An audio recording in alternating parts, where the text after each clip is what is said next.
El día de ayer, mientras hablaba con los jóvenes, estaba mencionándoles un pensamiento o una frase que un filósofo dijo en algún momento cuando llegó al Evangelio. Y él dijo que el ser humano normalmente anda buscando a alguien que lo busque. Y saben, cuando empecé a pensar un poco más en esa frase, dije, tiene sentido, tiene lógica. Y es cierto, el ser humano desde que nace está buscando algo o a alguien, pero siempre está en la búsqueda de algo y por lo general, mientras no aparece aquel que también esté buscándole, su búsqueda, la búsqueda del hombre va a ser infructuosa. ¿Por qué? Porque lo que en el camino va a encontrar es sexo, es el Dios trabajo, es el Dios dinero, es el Dios vicio, y etcétera. Hasta que aparece quien le busque, que es Dios en Cristo. Porque sabes una cosa, mientras Dios no busca al hombre, el hombre jamás va a poder encontrar a Dios. El hombre, por naturaleza, jamás podrá encontrar a Dios si es que no es Dios quien lo encuentra. Si no es Dios quien a través del Espíritu Santo llama a la puerta del corazón de ese hombre. No es al revés. No es que yo busqué y encontré a Dios. No. ¿Sabes por qué encontraste a Dios? Porque Dios ya te había buscado. No es al revés. Y sabes, lo encontramos en las Escrituras. Y vamos a hablar bastante de eso en este tiempo. Hoy quiero empezar una serie que nos va a tomar un poquito de tiempo. ¿Sí? Nos va a tomar tal vez 1 año y medio, si no son 2. Y volvemos, hermanos, nuevamente a la predicación expositiva. Volvemos. Que Dios nos ayude, que Dios nos guíe. Así que hoy empezamos con una serie que tiene que ver con el libro de Romanos. Hoy vamos a empezar, hoy es el inicio del libro de Romanos.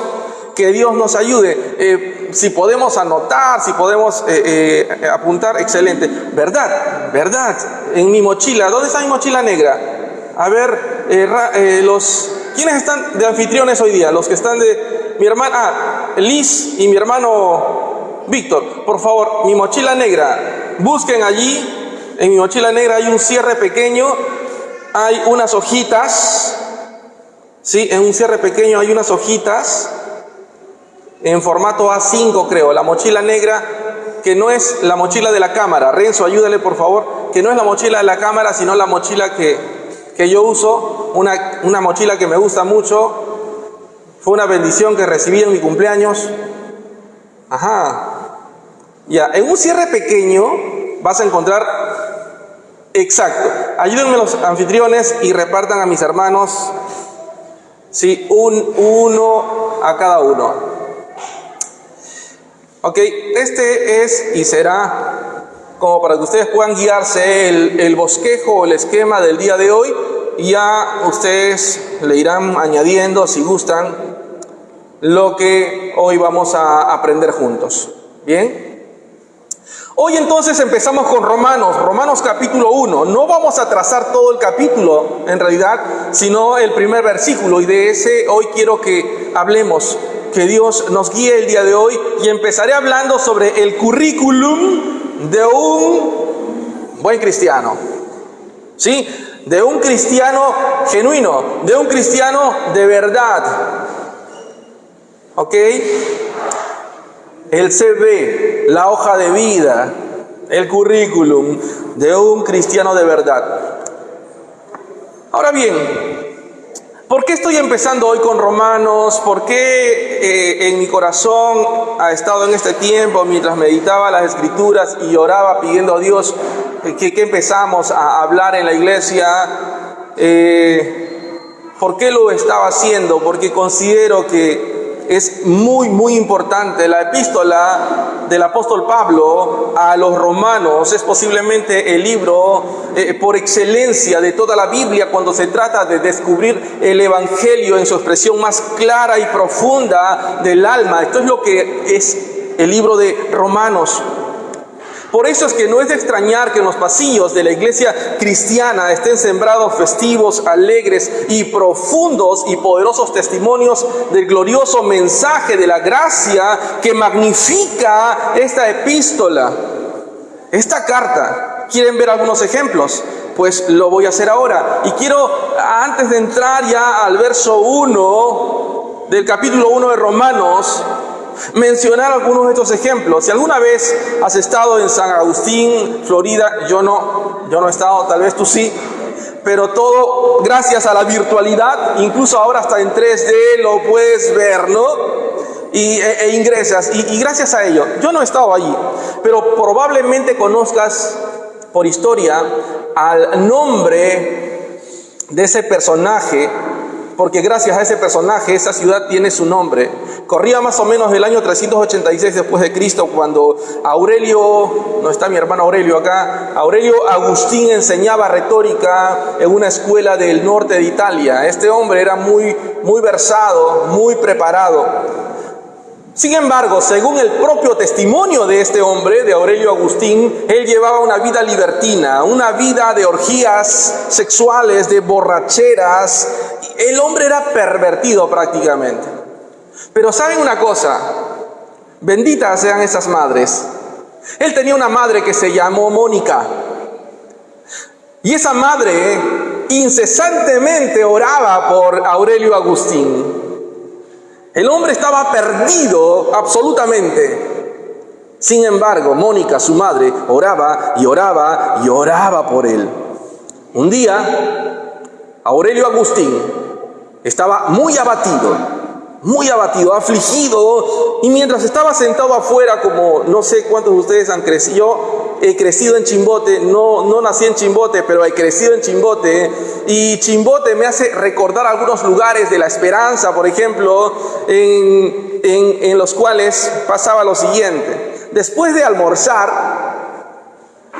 se sacaba una banquita a la calle, a tu vereda, y te sentabas en la banquita, y el vecino del frente estaba también en su banquita o su silla, sentado. Salían después del almuerzo a conversar, y a veces de frente a frente, incluso, hey vecino, ¿qué tal? ¿Cómo estás?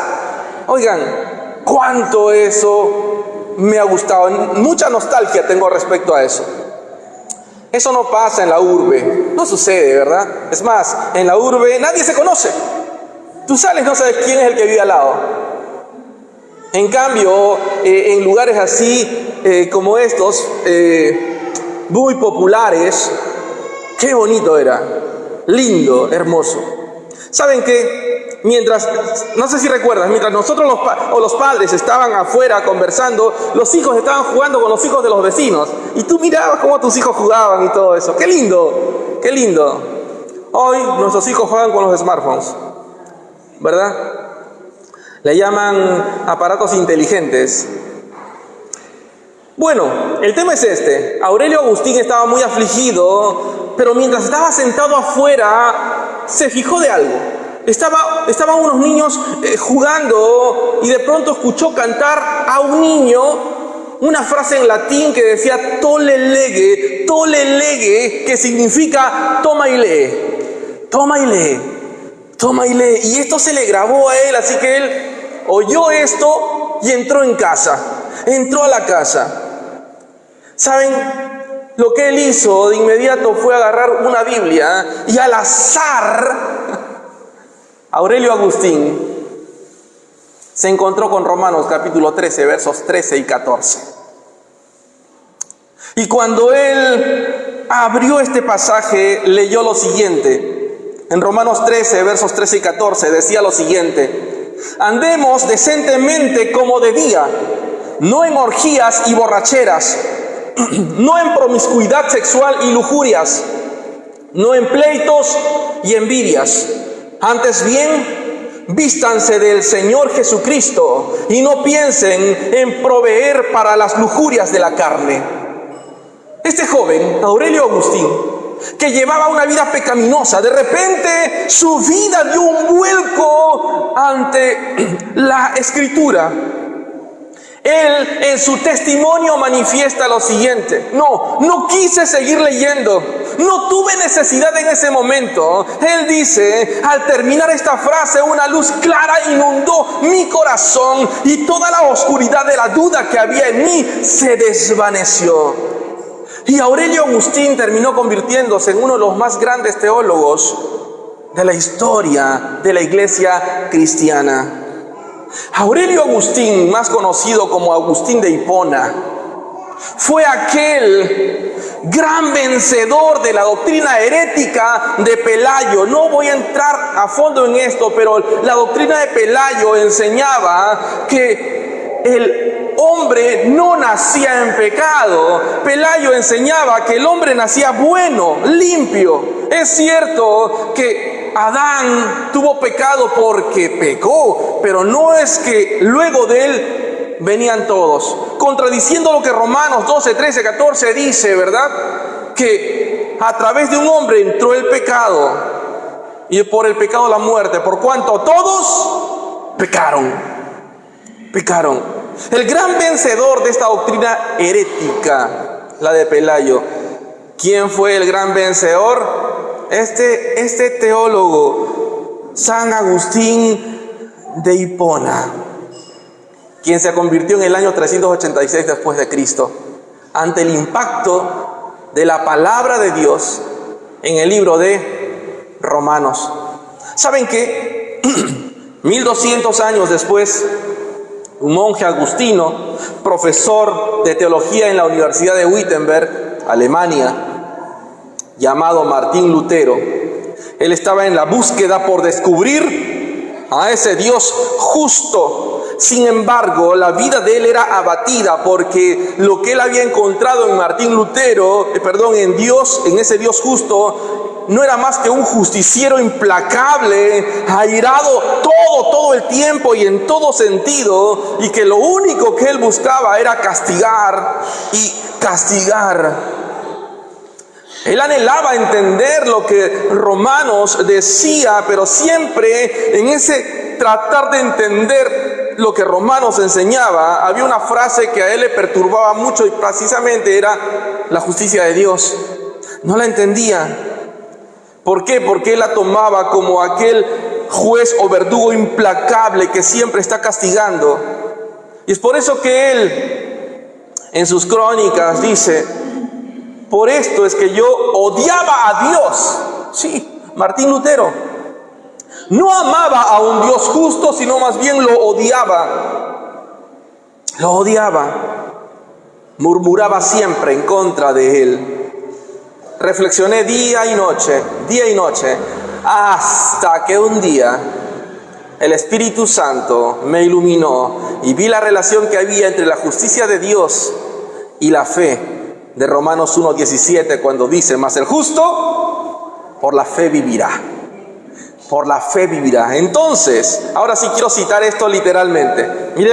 Escuchen lo que dijo Martín Lutero cuando él entendió eso a través del Espíritu Santo. Martín Lutero dijo esto: entonces comprendí que la justicia de Dios es aquella justicia por la que Dios nos justifica mediante la fe por pura gracia y misericordia.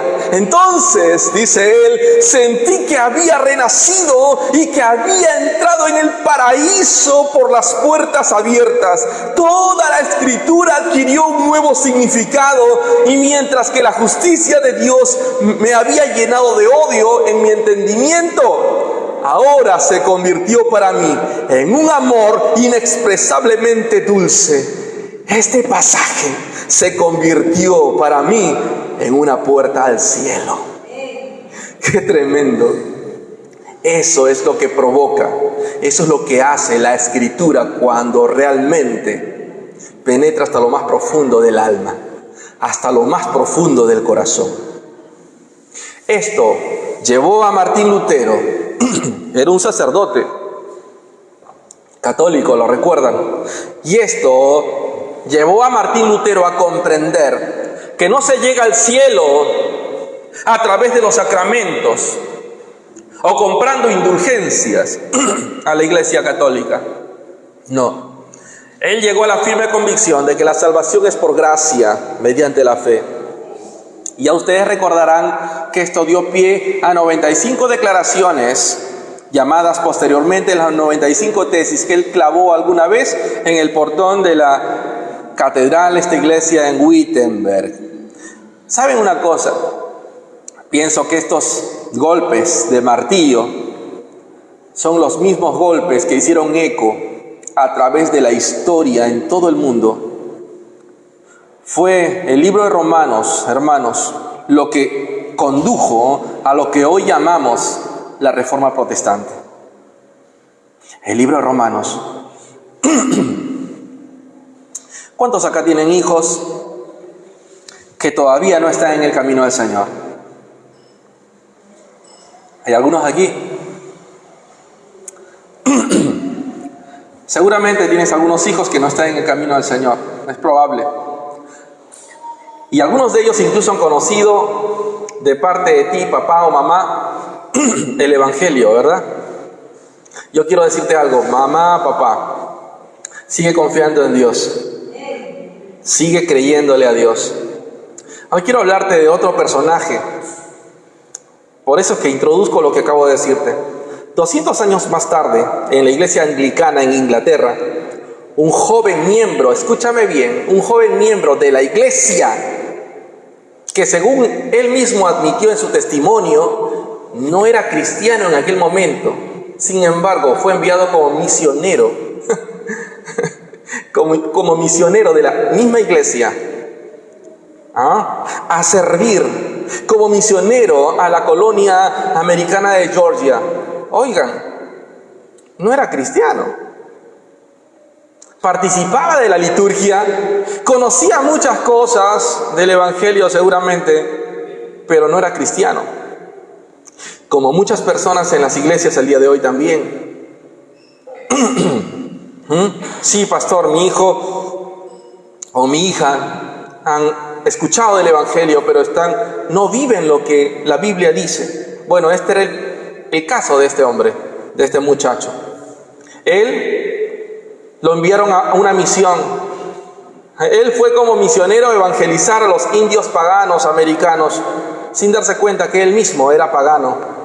Él mismo. Él lo era. ¿Saben cómo se llamó este hombre? Este hombre se llamó John Wesley. O Juan Wesley. Él mismo. John Wesley fue un fracaso total como misionero a los indios.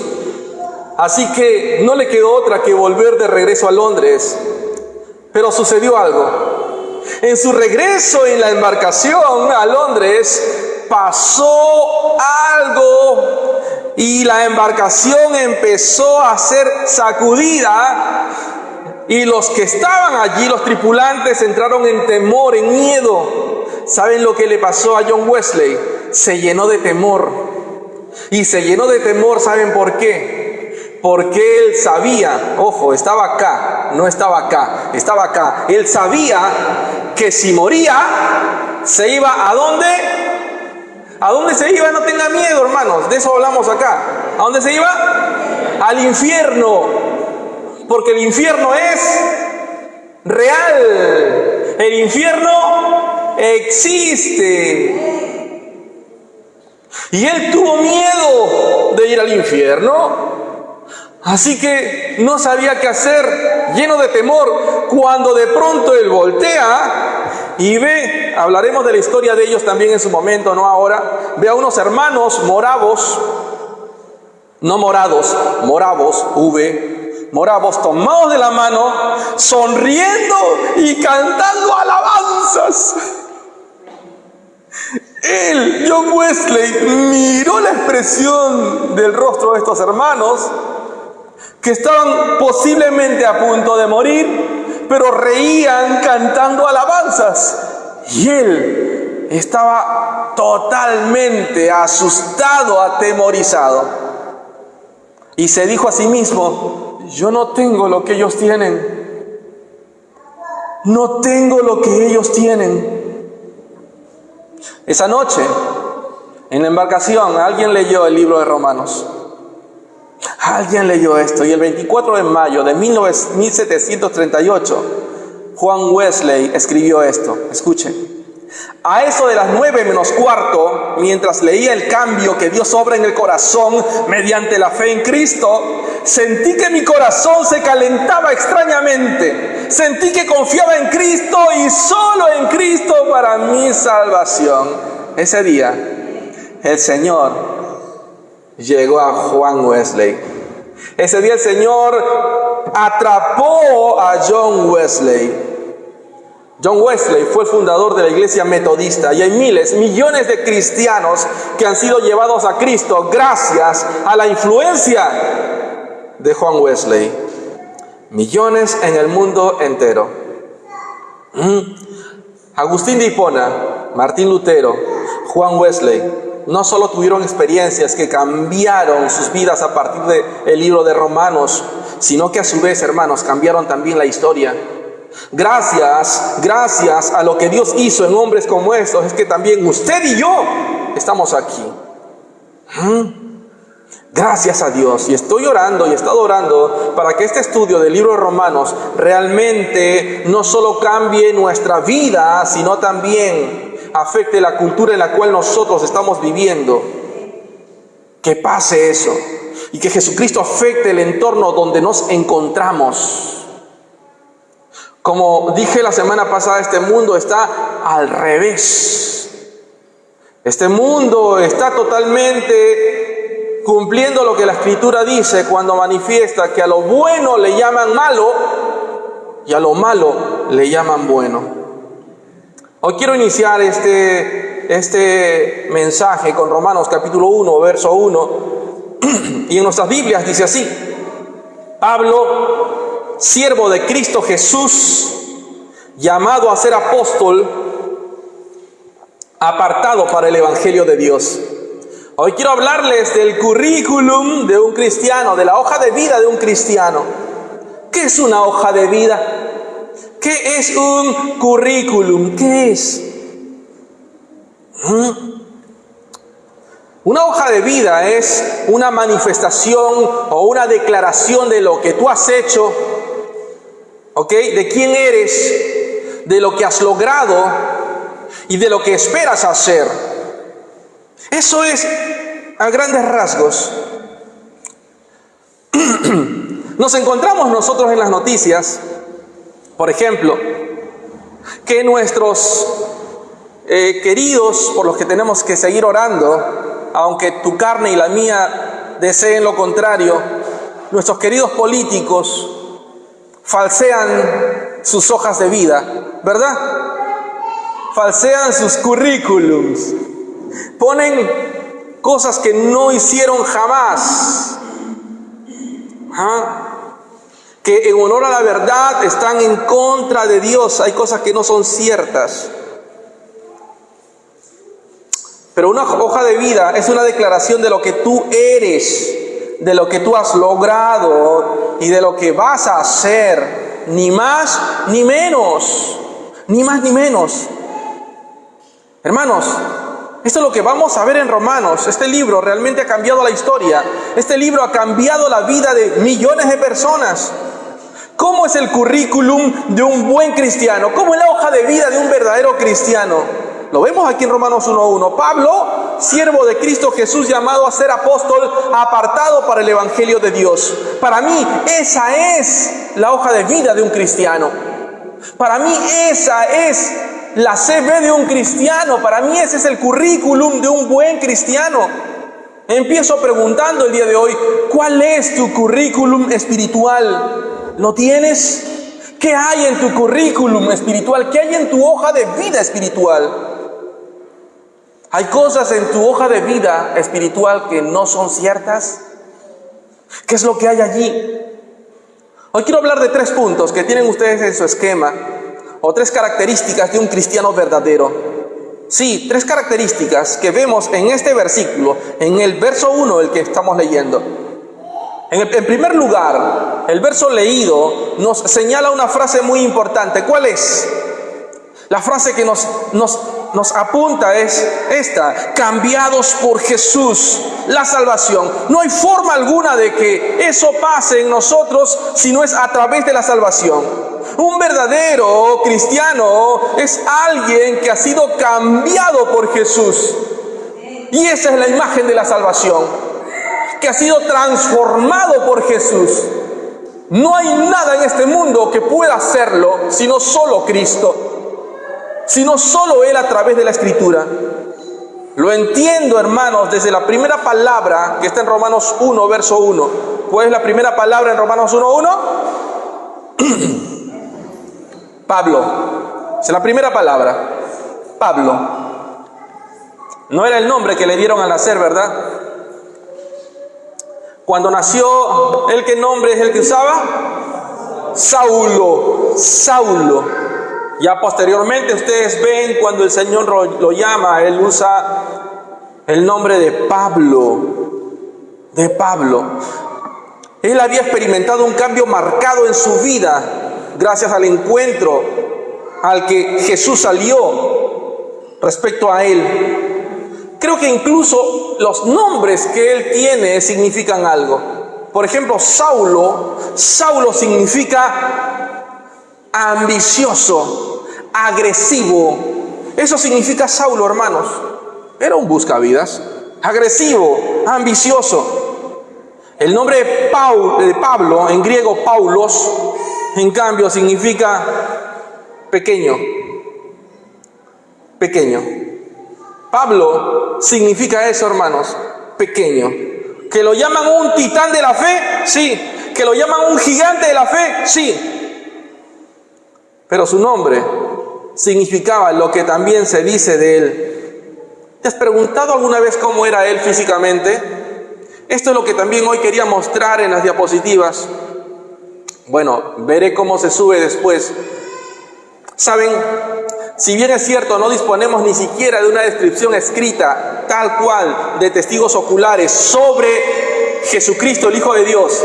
Sin embargo, sí se dispone de descripciones escritas, hermanos, del apóstol Pablo. De cómo él era. De cómo él era. Un pastor que vivía en el siglo I, estoy hablando de los años 100, y que tal vez vio a Pablo desde muy chico, lo describe así, escuchen. Y cuando lo vio ya grandecito, escuchen. Aquí he tenido esperanza, porque aquellos que vamos viendo cómo se despide de nosotros el pelito, decimos, vamos a ver. Miren la descripción física del apóstol Pablo. Dicen que él era un hombre pequeño de estatura, es decir, sí era pequeño. No solo eso, sino que él era calvo. Si alguno lo imaginaba a Pablo bien, así, ¿no? A los hippie, no. Incluso las iconografías que salen de él lo describen de esa manera. Incluso hay libros apócrifos que mencionan a Pablo como alguien calvito. Y no solo eso, dice que tenía él las piernas torcidas. Pequeño, calvo, tenía las piernas un poco torcidas. Él dice que tenía las cejas casi pegadas, cejas juntas. Y dice que tenía la nariz aguileña. ¿Ustedes saben cómo es una nariz aguileña? Algunos pensarán que es una perfiladita, así como la de Zaira. No, una nariz aguileña es una nariz grande como la que ven en mí, por ejemplo. Dice que tenía nariz aguileña. Era nariz grandecita. Pero ¿saben qué? Dice que este era un hombre lleno de simpatía. Pero ahora ya era un hombre. Así que Pablo, pequeño, calvo, piernas un poco torciditas. Este era Pablo. ¿Cómo lo imaginaste? Yo quisiera un hombre como Pablo para mí, dice la hermanita joven. Bueno, pues, ya sabes cómo era. Pero este hombre cambió la historia, hermanos, al que Dios usó. Pablo. Puedes ver a este hombrecito tan lleno de energía. Antes de ser cristiano, usó su energía para las cosas equivocadas. Pero cuando Dios lo atrapó, cuando Dios lo llamó, él usó todo lo que tenía para hacer lo correcto, para obedecer al Señor. Pablo fue cambiado de 3 maneras. Y espero que ese cambio se vea en ti y en mí también. De 3 maneras fue cambiado Pablo. El primer cambio que nosotros vemos aquí en el apóstol Pablo fue que vemos el cambio de la religión a una relación o a la relación. Él cambió de una religión a una relación personal. Pablo era un hombre muy religioso, estricto en ese sentido antes de conocer a Jesús. De hecho, era más religioso antes de ser cristiano que después de serlo.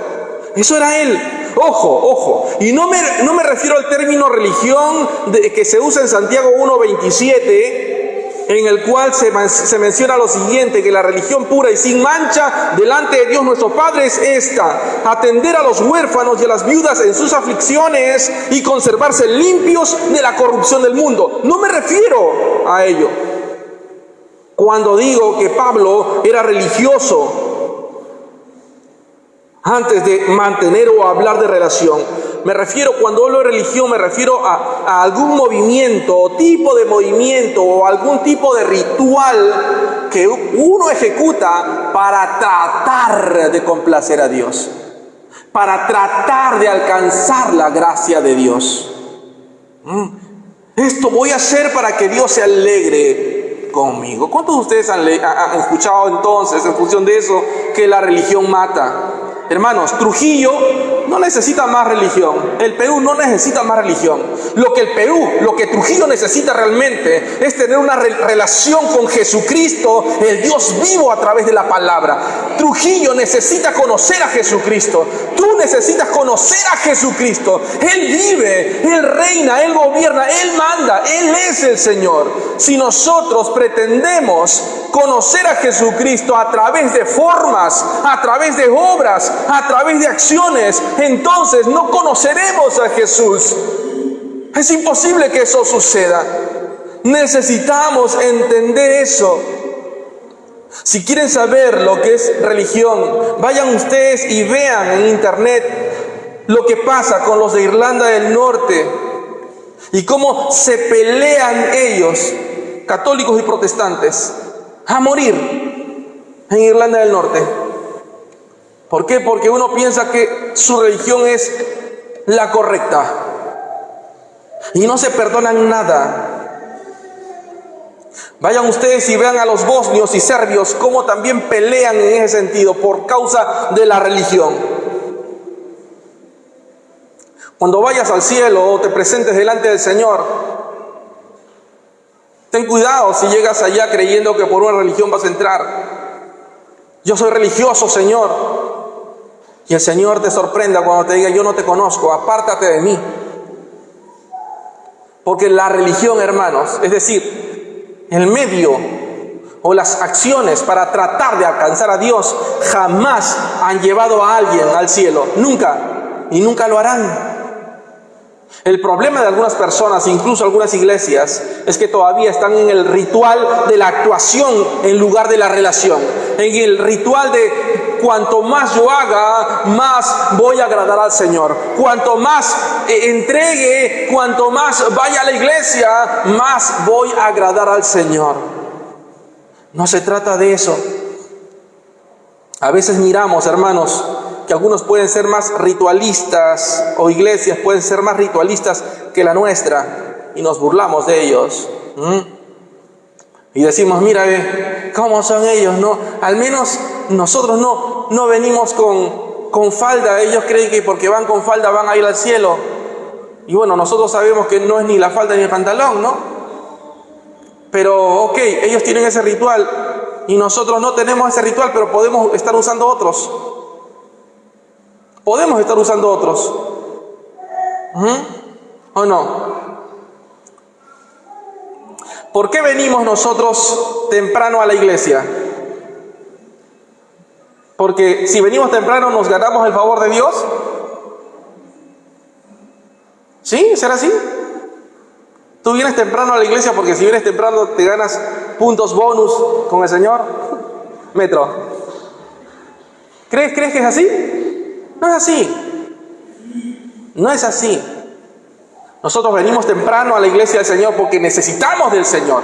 Porque nuestra vida ha entendido que mi gratitud tiene que exceder todo lo que yo he de hacer. Estoy agradecido a Dios de por vida. Él me salvó, Él me rescató. Yo no hice nada para que eso pase. Es más, ni siquiera lo merecía. Pero Él me salvó y por eso yo estoy aquí. Por eso tú estás aquí. Para algunas personas, levantarse el domingo por la mañana, ponerse un saco, una corbata o una camisa o un vestido bonito y acudir a un lugar donde no se habla palabrotas, no se fuma, no se insultan, hermanos, y no se bebe, eso es religión para muchas personas. ¿Y sabes por qué digo eso? Porque creemos que estamos haciendo lo correcto cuando solamente buscamos la forma. Si actúas de una forma en la iglesia y actúas de otra forma en la calle, eso es religión. Si aquí dices aleluya y afuera le dices la tuya, ¿qué es eso? Eso es religión. Religión. Si la única vez que abres la Biblia es el domingo cuando vienes a la iglesia, si la única vez que cantas es el domingo cuando vienes a la iglesia, en el culto corporativo, congregacional, como le llamen, mejor examina si estás en una religión o en una relación. Ay, pastor, es que usted no sabe, me canso, trabajo mucho. ¿Quién te dio ese trabajo? ¿Quién te dio las fuerzas para que trabajes? ¿Quién te dio ese puesto? ¿Quién te lo dio? Es mejor que examinemos si estamos en una religión o en una relación. Pablo cambió de una religión que trataba de alcanzar a Dios por lo que hiciera, a una verdadera relación con Jesucristo. Y a eso tú y yo tenemos y debemos llegar.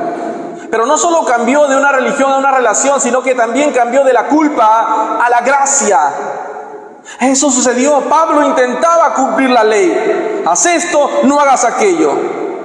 Pero todo lo que hacía finalmente lo llevaba a una conclusión. Culpable, culpable, culpable. Porque todo hombre se da cuenta que no puede cumplirla perfectamente.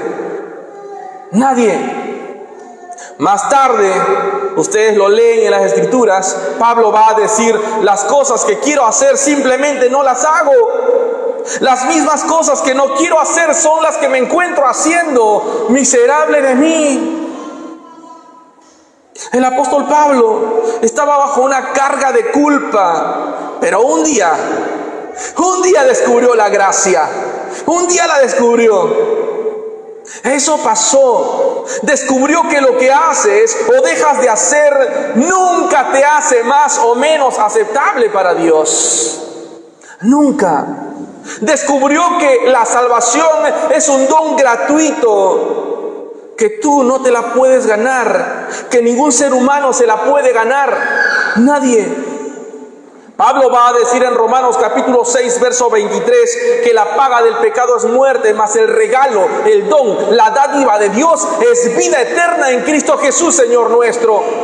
Es un don, es un regalo, por lo tanto, es gratuito.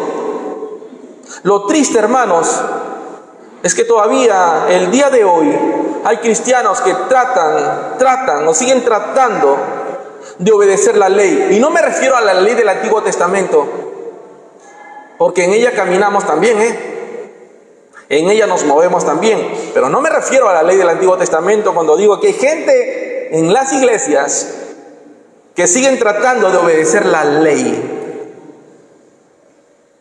¿Y a qué me refiero, hermanos, cuando digo eso? Me refiero a estas cosas que incluso los fariseos hicieron cuando el Señor Jesús les llamó la atención y les exhortó.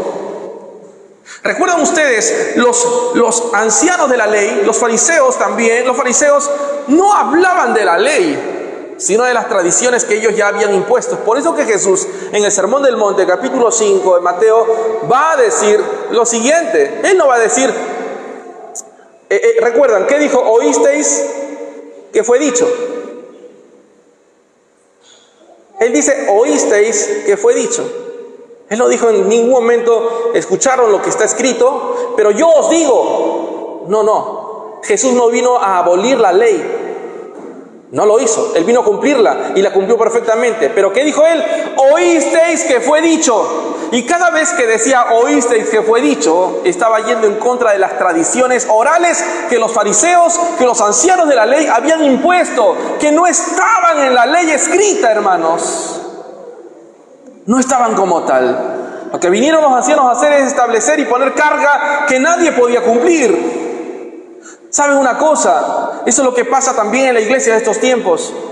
Hay personas que están imponiendo criterios que se convierten en leyes o dogmas, pero que no están en la Escritura, que no están en la Biblia, hermanos, que no están. Algunos cristianos piensan que su rendimiento gana puntos con Dios, gana puntos con Él. Hermano, a ti que eres hijo de Dios, salvado y redimido por la sangre preciosa de Cristo Jesús, no hay nada que tú puedas hacer para que Dios te ame más. O algo que dejes de hacer para que Dios te ame menos. Ayer les hablaba a los chicos de un libro que a mí me gusta mucho, que se llama El despertar de la gracia, de Chuck Swindoll, que fue en su momento el presidente de Visión para Vivir. Más adelante quedó a cargo Carlos Azueta también. Yo lo recomiendo, así se llama, incluso está en la nube. El despertar de la gracia. Él habla sobre esos asesinos que viven en la iglesia, que están imponiendo normas, obras, acciones para que tú seas más santo. Pablo cambió entonces de una religión a una relación. Pablo cambió entonces de la culpa a la gracia. Pero no solo eso, sino que Pablo sufrió un cambio también, del odio a la humildad. A la humildad. Pablo era el tipo de hombre que odiaba a los cristianos, pero finalmente dice la Escritura que él fue cambiado. Sí, porque ahora los amaba.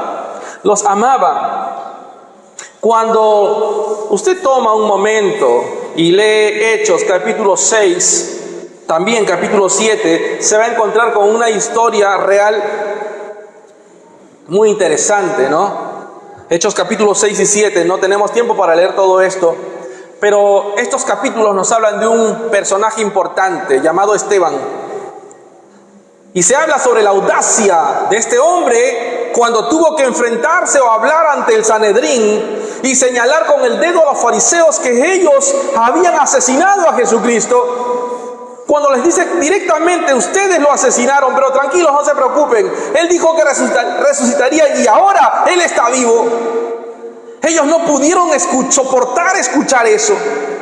La gente estaba enfurecida ante el mensaje de Esteban, que sacaron corriendo a Esteban de la sala y lo arrojaron al suelo y lo apedrearon. Pero ¿sabe una cosa? La Biblia dice que había un joven en ese lugar observando todo esto. Este joven se llamaba Saulo. Él estaba observando todo lo que estaba pasando con Esteban y cómo lo apedreaban. Él presenció todo el acontecimiento, todo el suceso, él lo vio. Cuando los fariseos levantaron sus mantos para poder soltar sus piedras y lanzarlas en contra de Esteban, Saulo fue testigo. Él observó todo esto. Y no solo eso, sino que Saulo también escuchó cuando Esteban dijo: puedo ver el cielo abriéndose y al Hijo a la diestra del Padre. Esto enfureció tanto a la gente que ya no lo pudieron escuchar más, que cogieron piedras enormes y dentadas y empezaron a arrojárselas a Esteban hasta que él murió. Sí, hermano, Saulo escuchó cómo esas piedras impactaban el cuerpo de ese hombre al que él no conocía. Saulo observó cómo esas piedras golpeaban el cráneo de ese hombre al que él no conocía. Cuando Saulo escucha también lo que sale de la boca de este hombre mientras era apedreado: Señor, Padre, perdona a esta gente por matarme. Perdónalos. Oigan, esto tuvo que conmover terriblemente a Saulo. No podía entender seguramente cómo un hombre que estaba siendo asesinado tuviera la clase de amor para estar dispuesto a perdonar a aquellos que lo mataban. Yo quiero imaginar, no lo dice la Escritura, que Saulo esa noche no durmió tan tranquilo. Pero sí, se sacudió y se volvió más violento aún, porque la Biblia dice cómo él era y respiraba amenazas de muerte. Se convirtió en un agente secreto de la resistencia judía para purgar a los cristianos judíos, a los cristianos de la fe judía. Un día, dice la Biblia, estaba caminando él, yendo a Damasco. ¿Yendo a qué creen? ¿A visitar a un amigo? No. Estaba yendo rumbo a Damasco, camino a Damasco, a arrestar más cristianos. De repente allí, en medio del camino, se le apareció Jesús de la nada y le dijo: Saulo, Saulo, ¿por qué me persigues? Esto tuvo que ser... Dios mío, yo he de pensar eso nada más. Saulo, Saulo, ¿por qué me persigues? Y es que cuando están persiguiendo a la iglesia de Jesús, ¿a quién están persiguiendo? A Jesús mismo. Cuando dices unas palabras malas sobre la iglesia de Jesús, ¿contra quién la estás diciendo? Contra la cabeza de esa iglesia, porque el pastor de la iglesia no se llama Samuel. El pastor de la iglesia es Cristo Jesús, hermanos. Él es el pastor, Él es la cabeza, Él es el Señor. Saulo dijo: Señor Jesús, ¿qué quieres que yo haga? Hermanos, de repente ya era un hombre cambiado. ¿Qué quieres que yo haga? Eso es salvación, hermanos. La conversión, la experiencia de la conversión es una experiencia instantánea. Yo no estoy hablando de la madurez espiritual, estoy hablando de la experiencia de la conversión. Es instantáneo, hermanos. No es que, hoy confiesas a Cristo como tu Señor, hoy el Señor realmente te salva y bueno, espérate hasta mañana para que se active tu salvación, como cuando compras un chip, ¿verdad? Tienes que esperar no sé cuánto tiempo para que se active tu chip del celular. No. Con Jesucristo, con el Señor no es así. El Señor, una vez que te llama a salvación, tú ya eres salvo. ¿Cuántos dicen gloria a Dios? Amén. Él es el Señor. Él es el Señor. Es hermoso esto, hermanos. Creces hasta ella y creces a partir de ella en la salvación. Pero hay un punto en el espacio y en el tiempo en el que naces de nuevo por la obra y gracia del Espíritu Santo. Y esto le ocurrió a Saulo camino a Damasco. A mí me pasó hace aproximadamente 29 años. Tú sabes cuándo te pasó a ti. Tú sabes cuándo sucedió contigo. Tú debes de saberlo, ¿verdad? Puede que tú no tengas una experiencia como la que tuvo Saulo, una experiencia de salvación camino a Damasco. Puede ser que así no sea. Puede ser que tu experiencia de salvación fue un poco más tranquila, pero el Señor te salvó. Hay un punto en el tiempo y espacio en que tú estabas perdido, pero luego de eso, el Señor te llevó a salvación. Te llevó a salvación y eso sucedió. Bueno, Saulo se convirtió en cristiano. De repente empezó a amar a los cristianos, a amarlos. Imagínense, Saulo era un hombre muy conocido por los cristianos. Sabían quién era Saulo. Sabían que él era un perseguidor, que los arrestaba, los metía en la cárcel, incluso hacía que los eliminaran. Pero ahora Saulo aparece y dice: ¡hey! Yo soy cristiano, los amo, I love you. Ahora, ¿creen ustedes que los cristianos dijeron gloria a Dios? ¿Crees que ellos dijeron qué chévere, qué gran testimonio este? No lo recibieron así. ¿Lo puedes imaginar? No le creían. Sería como que Nerón, el incendiario, aparezca un día ante la gente y diga: ¡hey, soy cristiano! Quiero dar mi testimonio. Yo me imagino un montón de cristianos huyendo por todas partes. ¿Saben? Saulo tuvo que demostrar con frutos quién era y recibió la ayuda de Dios también con unos hermanos en la fe para que testificaran que él sí era cristiano y que él sí los amaba. Del odio al amor. Eso sí existe, hermanos, en el Evangelio. Eso de que del odio al amor en las parejas hay un solo paso, no sé qué tantas cosas dicen, no sé, todo lo que Hollywood ha enseñado, ¿no? Que donde hubo fuego, cenizas quedan, no sé, hermano. Ten cuidado. El tema es que en el Evangelio esto sí es posible. Yo te pregunto, ¿has tenido una experiencia en la que Jesús haya cambiado tu vida radicalmente en ese sentido? ¿Ha llegado un momento en tu vida en el que el Señor te cambió de tal forma que ya no odiabas a esa persona que tanto daño te hizo, sino que ahora tú la ves con otros ojos o lo ves con otros ojos? Esa persona que te lastimó o que te estafó o que te robó o qué sé yo. ¿Pasa o no pasa? Si no pasa, necesitas conocer a Jesús. Necesitas conocer a Jesús. Pero esto es lo que el Señor hace. La salvación, hermanos, sucede cuando eres, cuando eres tan diferente. Esto me hace recordar el nombre de una cuñadita a la que yo quiero, ¿sí? A ella saben cómo la llaman. Mi cuñada es grande, imponente es mi cuñada. Y a pesar del tamaño, la llaman la suavecita. Ella no se llama así, pero así le han puesto. ¿Saben por qué? Porque ella es dulce cuando habla, ella es dulce cuando responde, incluso para enojarse, Dios mío, le cuesta muchísimo.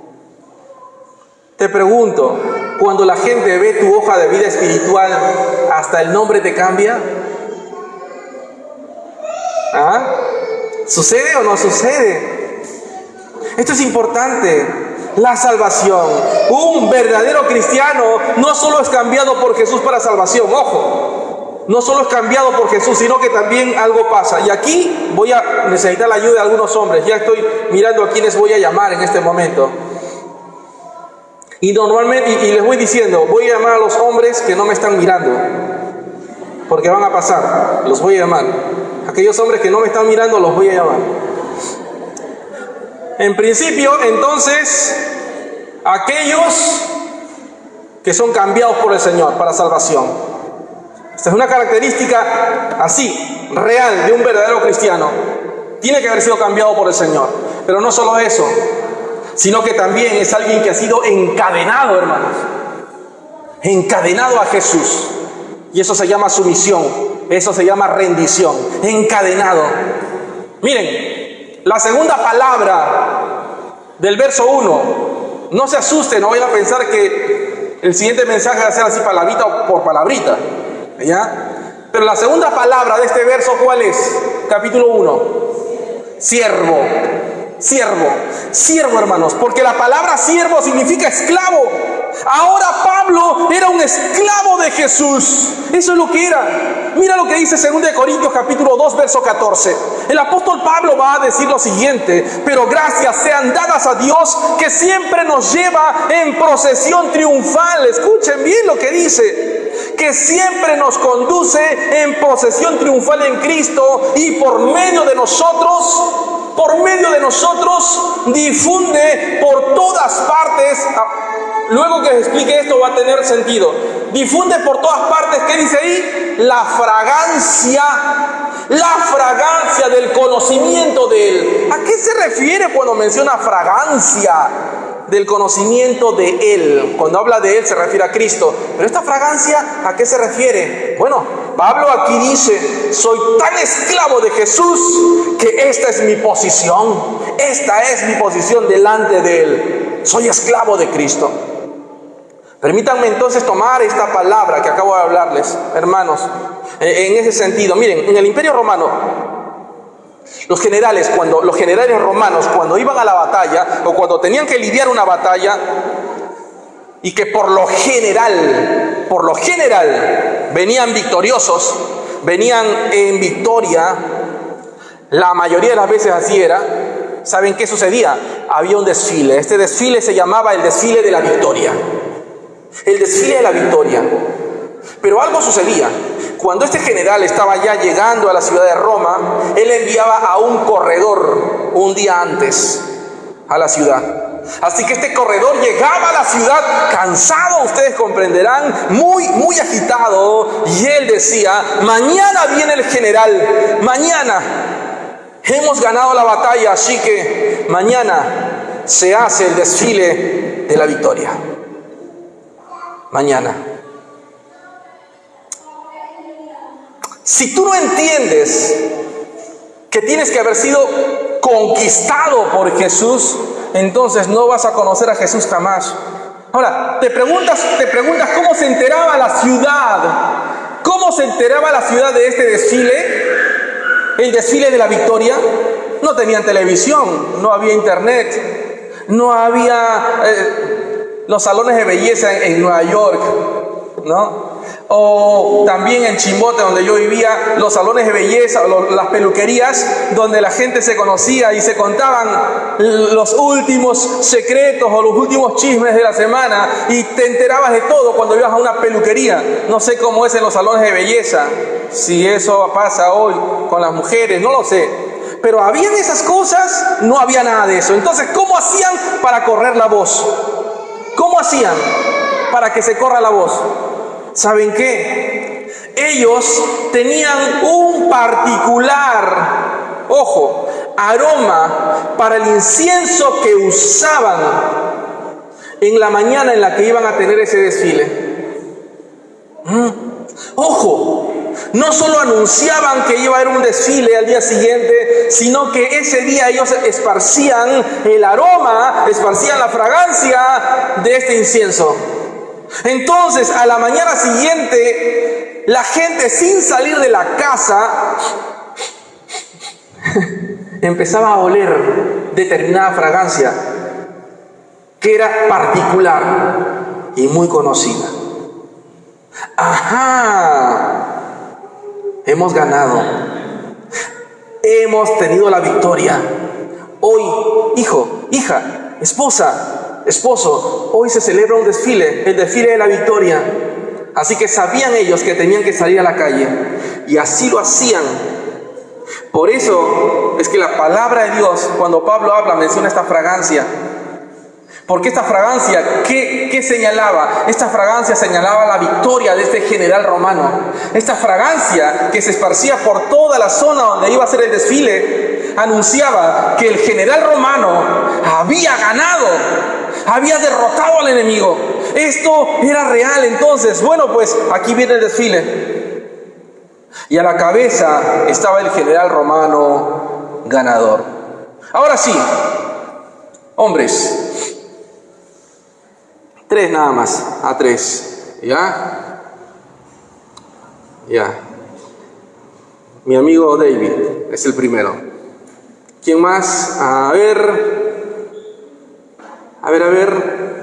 Otro varón por ahí. ¿Dónde está? Ajá.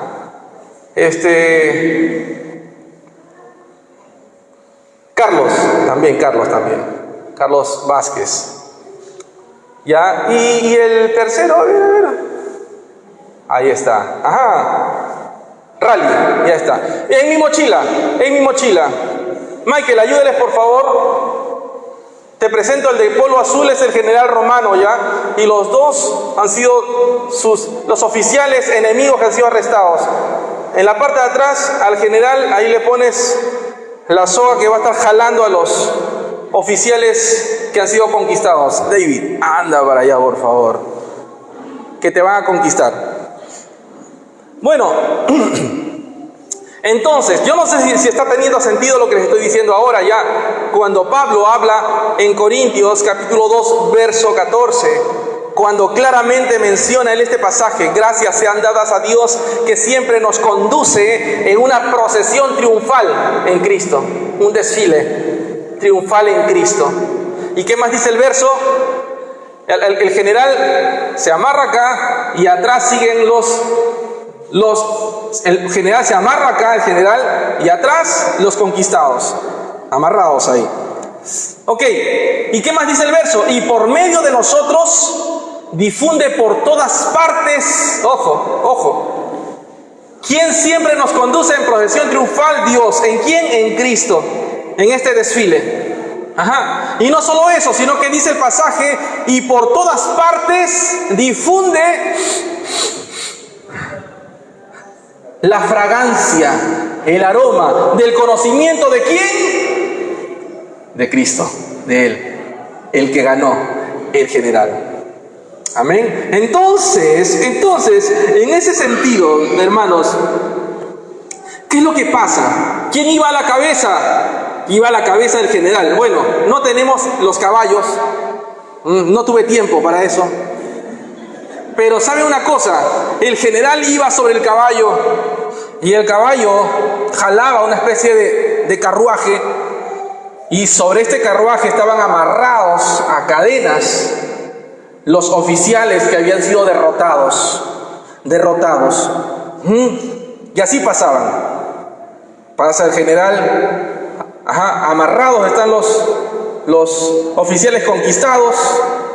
Dale una vueltita ahí y se lo das el del fondo debe ser desertor, ¿no? Porque la última vez actuó de César, ¿no? Romano actuó de César.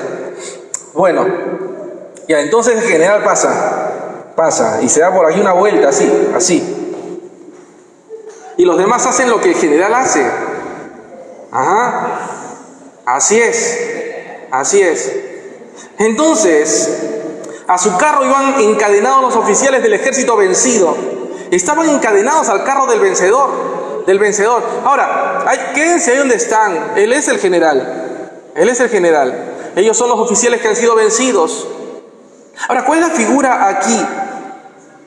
Voy a leer nuevamente 2 Corintios 2:14, cuando dice, ¿no? Lo parafraseo, esta es mi posición en Jesucristo. Cuando Pablo dice eso, esta es mi posición con Cristo. Él es el general conquistador y yo estoy encadenado a su carro. Escucha bien, muchas veces hemos leído este pasaje y decimos qué lindo, el Señor nos lleva a un desfile triunfal y todos como que no solo Jesús recibe los vítores, sino también nosotros que estamos con Jesús. No es así. Hay un solo general que recibe los vítores. Hay un solo. Y todos los que estamos atrás somos esclavos. Todos los que estamos atrás somos esclavos, hermanos, de ese general llamado Cristo. No es de otra forma, no es de otra manera. Somos esclavos. General, por favor, puede llevar a sus conquistados para allá. Un fuerte aplauso para ellos, por favor. Gracias, Rally, David, Carlos. Sé que a algunos de ustedes tal vez no les gusta esta imagen, ¿no? Y dicen, no, yo no quiero ser esclavo de nadie. No, yo soy más que vencedor en Cristo. Todo lo puedo. Yo soy cabeza y no cola. Espérate. Él es la cabeza. Él es el Señor. Es Él quien todo lo puede. Él es el vencedor. Él está sobre todo. Pero es que a mí no me gusta ser esclavo de nadie. Ese es nuestro problema muchas veces. No estamos dispuestos a rendirle el señorío de nuestra vida a Jesucristo. No entendemos que le pertenecemos a Él.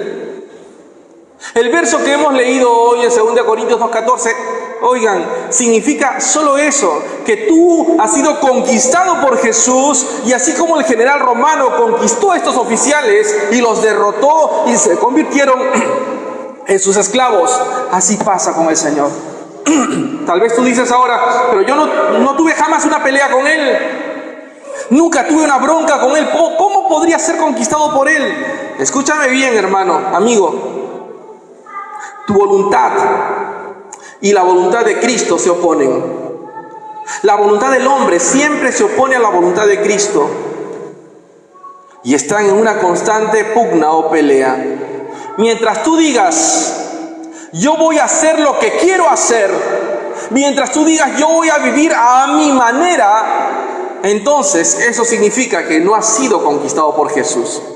No, es que yo creo que la Biblia dice esto, a mí me parece que es así, Dios me entiende. No has sido conquistado por Jesús. Participas de una liturgia, vienes a una iglesia, pero Jesús aún no es tu Señor. Pero cuando llegues a un punto en tu vida como Jesús, en el que digas, no se haga mi voluntad sino la tuya, y sea su voluntad la que conquiste absolutamente la tuya, entonces, solo entonces entenderás lo que significa estar encadenado a Jesús. Solo entonces, no antes. Termino también mencionando lo siguiente, que no solo estás encadenado a Jesús, sino también controlado por Jesús. No sé si los chicos pueden ayudarme. Controlado por Jesús. Ahora bien, no solo conquistado por Jesús entonces, no solo, sino también que eres controlado por Jesús. ¿Sabe una cosa? A los oficiales conquistados, a los oficiales atrapados, a los oficiales vencidos, les sucedieron diferentes cosas. Algunos fueron asesinados. Dependía del general conquistador decidir qué hacía con ellos. Pero jamás ellos decidían, los conquistados, qué hacer. Ya no dependía de ellos, no estaba en sus manos. Algunos generales los liberaban, otros los usaban como esclavos. Estaban bajo su control. ¿Alguna vez has llegado a un punto en tu vida en que el Espíritu Santo tocó tu corazón, llegó a ti de tal forma que dijiste, ya no quiero, Señor Jesús, ser el que controle mi vida? Señor Jesús, toma el control de mi ser. Sí, amigos, hermanos, hay que decirlo. Es una realidad. Hay muchas exigencias para cada uno de nosotros. Exigencias incluso que superan mucho más allá de lo que nosotros queremos o podemos cumplir. Tú y yo sabemos que debemos amar a todas las personas.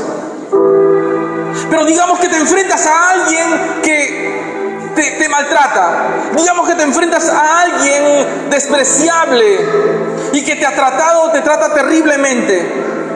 Quieres amarlos, pero simplemente no puedes. ¿Qué tienes que hacer entonces? Lo que tienes que hacer ahora entonces es comprometerte con el control de Jesús para que Él los ame a través tuyo. No hay otra forma, porque humanamente no se puede. No podemos. Digamos que hay alguien que te ha maltratado, que ha dicho cosas terribles de ti, y tú sabes que la Biblia dice que tienes que perdonarlo, que tienes que perdonarla. Ahora, en nuestra propia carne pecaminosa y egoísta, decimos, yo no puedo perdonarlo. En mi carne pecaminosa digo, no, ¿cómo voy a perdonar semejante agravio? Yo no puedo hacer eso, yo no lo voy a hacer. ¿Qué tienes que hacer entonces? Una vez más lo digo, dale el control de tu vida a Jesús. Dale el control de tu ser a Jesús.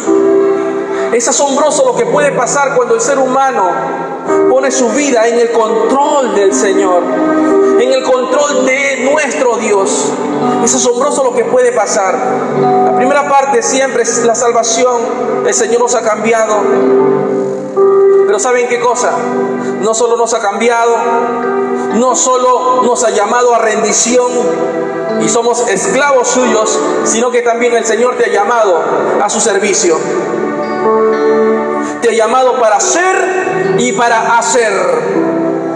En el caso de Pablo, lo llamó para ser un apóstol. Pablo, siervo de Jesucristo, llamado a ser apóstol y apartado para el Evangelio de Dios. Lo llamó para ser, en el caso de él, un apóstol. Y para hacer, ¿qué cosa dice?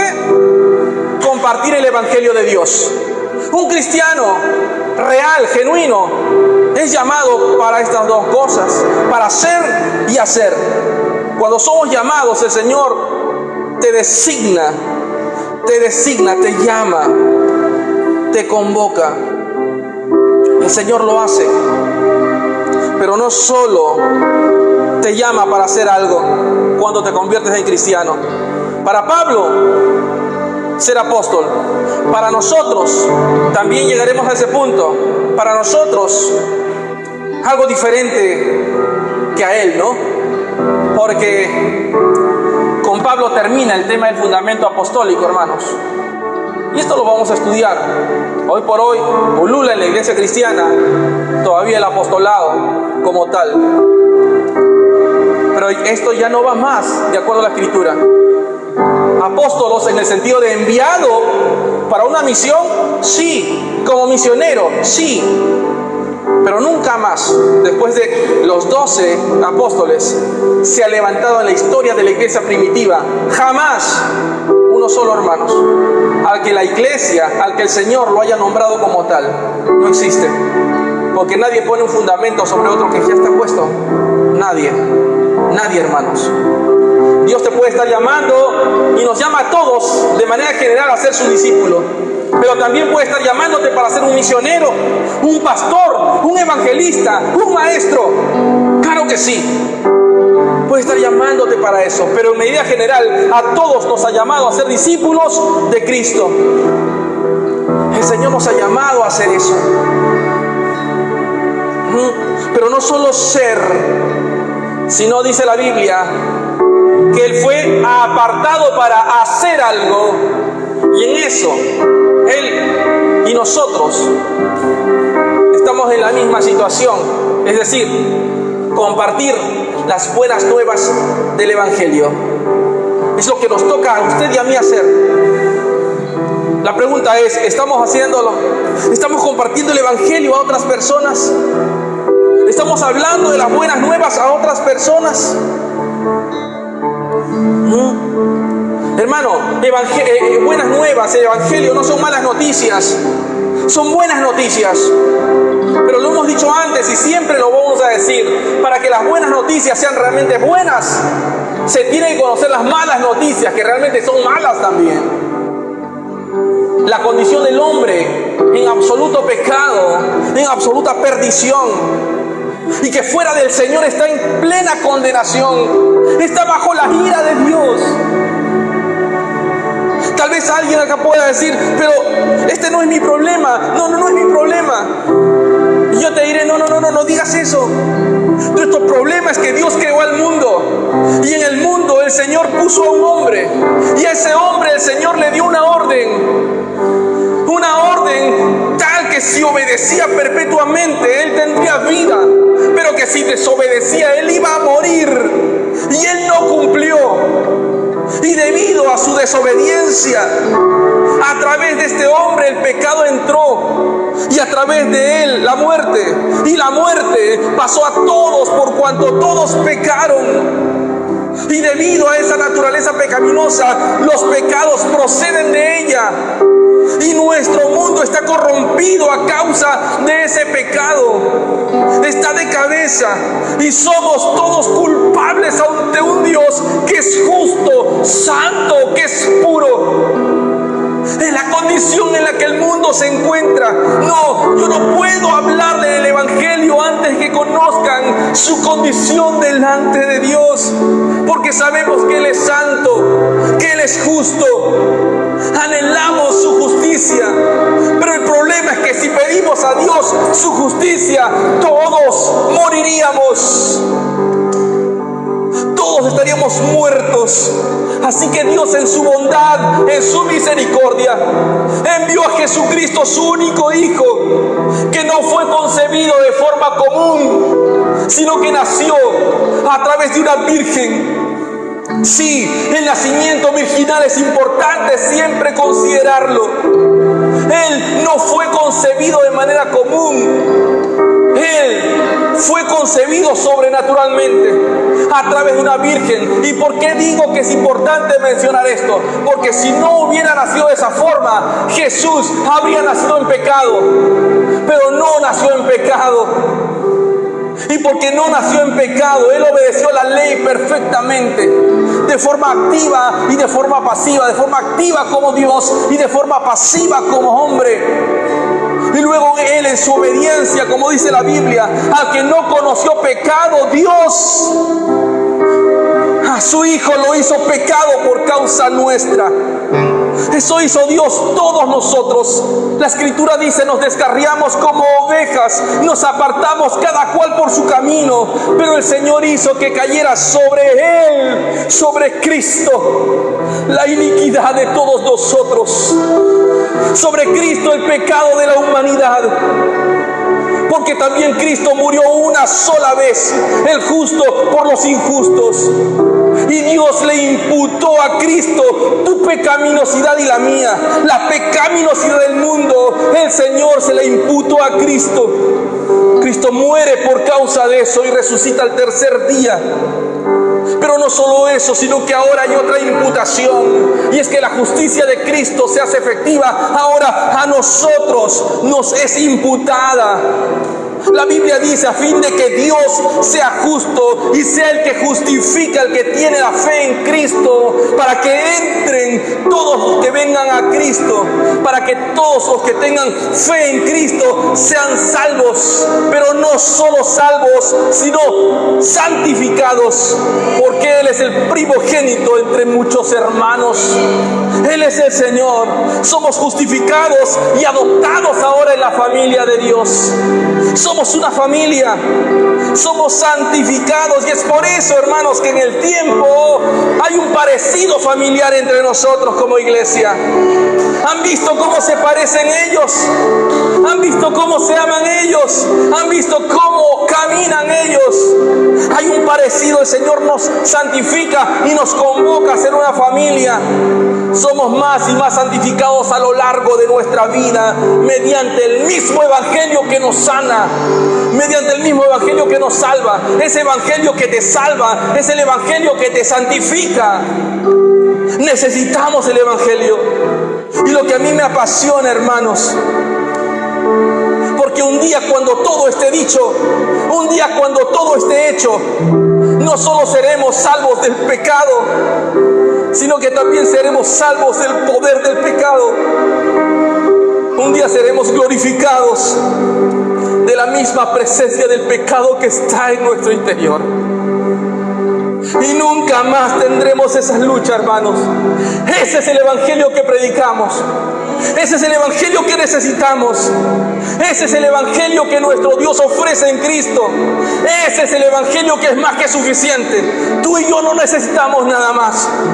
Necesitamos a Cristo y solo a Cristo. Y si al día de hoy tú eres consciente de que Jesús no es tu Señor, de que Jesús no te ha cambiado, no te ha transformado, ven corriendo a Él esta mañana en tu propio lugar y dile al Señor: sálvame, Señor, perdona mis pecados. Ponte de pie esta mañana, ven al Señor y dile: Señor, haz de mí una nueva criatura. No he visto las cosas de esa manera, pero hoy me arrepiento de mis pecados.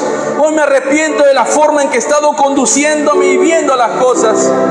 Sálvame, Señor. Sálvame, Señor. Ven a Jesús esta mañana.